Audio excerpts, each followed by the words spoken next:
Okay, let's just jump right in. What if I told you that for most of human history, the way we've chosen a partner has had, well, almost nothing to do with love?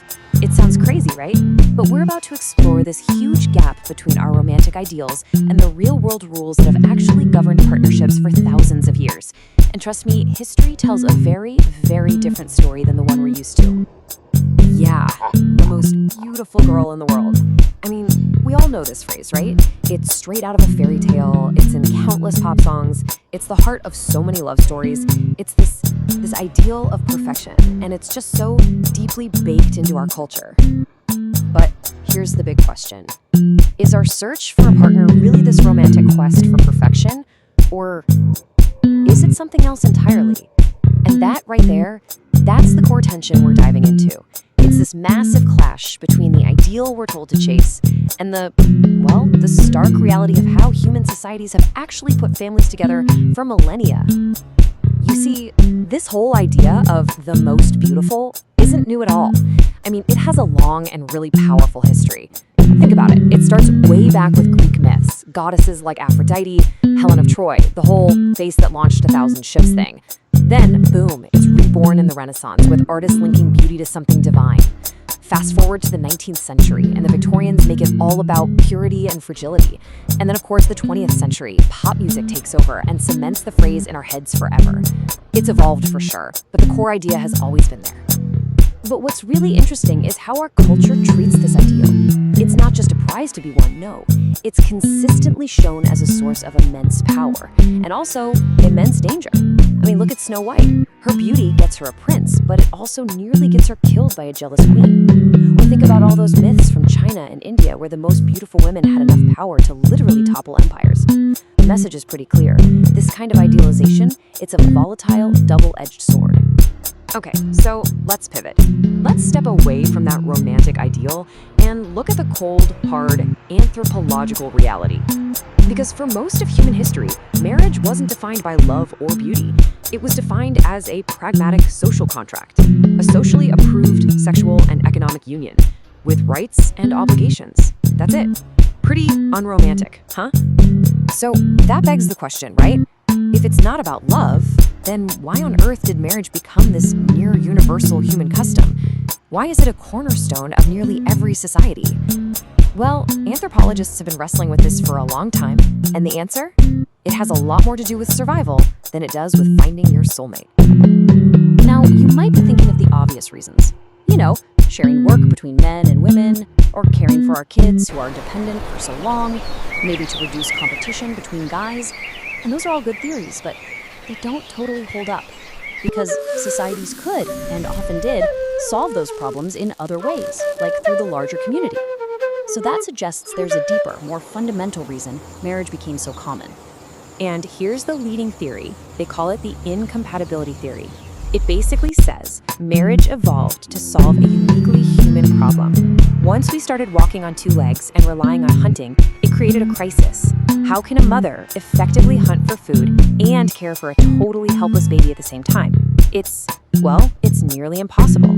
A stable bond with a partner, what we call marriage, was the most efficient solution to this fundamental survival problem. And this is where things get really interesting, because our modern Western idea of one-on-one marriage, it's not the norm. Not even close when you look globally. We think of monogamy as the default, right? But check this out. Across the entire ethnographic record, it's a minority practice.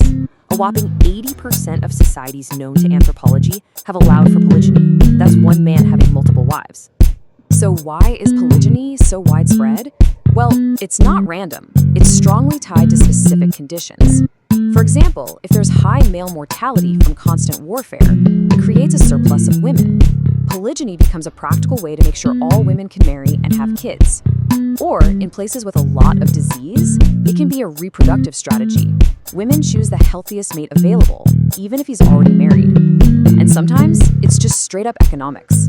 In societies where women contribute a lot to subsistence, more wives can literally mean a wealthier household. Okay, let this number sink in for a moment. 75%.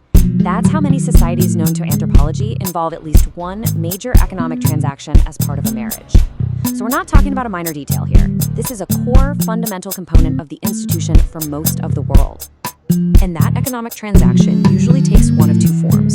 You have bride price, where the groom's family gives wealth to the bride's family, almost like compensation. Then you have dowry, where the bride's family gives wealth to the new couple. And you know what's fascinating? The direction that wealth flows tells you a ton about that society's economy and what it values. And the rules can get so specific. I'm talking about things that seem wild to us today.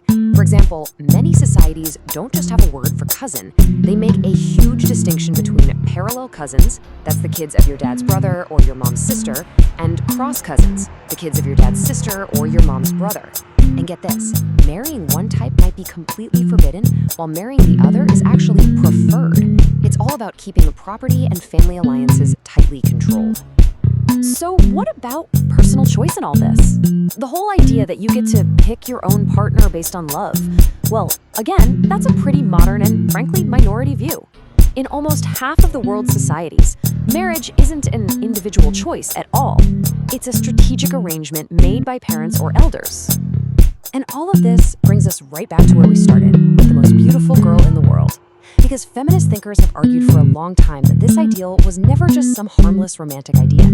They see it as a crucial part of a system that historically limited a woman's value to her appearance, making it a really powerful tool of social control. And today, in the digital age, oh man, this ancient ideal is amplified like never before. It's everywhere. It's in Instagram hashtags, it's in those fan polls constantly crowning a new most beautiful celebrity or K-pop idol. And it's all being supercharged by algorithms on TikTok and Instagram that are basically designed to push this one narrow, often impossible standard of beauty into our feeds 24/7. And look, this isn't just me talking about culture. The science is backing this up. Recent psychological studies are confirming that all this exposure to idealized beauty has measurable and often really harmful effects. We're talking direct links to diminished self-esteem, body dissatisfaction, and even a higher risk of eating disorders, especially for young people. This stuff is serious. So what's the takeaway from all this? I think it's that we are all living inside this massive paradox. We're influenced by these ancient, practical rules of marriage as a social contract, whether we know it or not. But at the same time, we're completely captivated by these powerful, romantic ideals of perfection. So the final question isn't about love, or choice, or a contract. It's about what truly defines a partnership today. And maybe the even bigger question is, can we even tell which one of these powerful forces is pulling the strings in our own lives?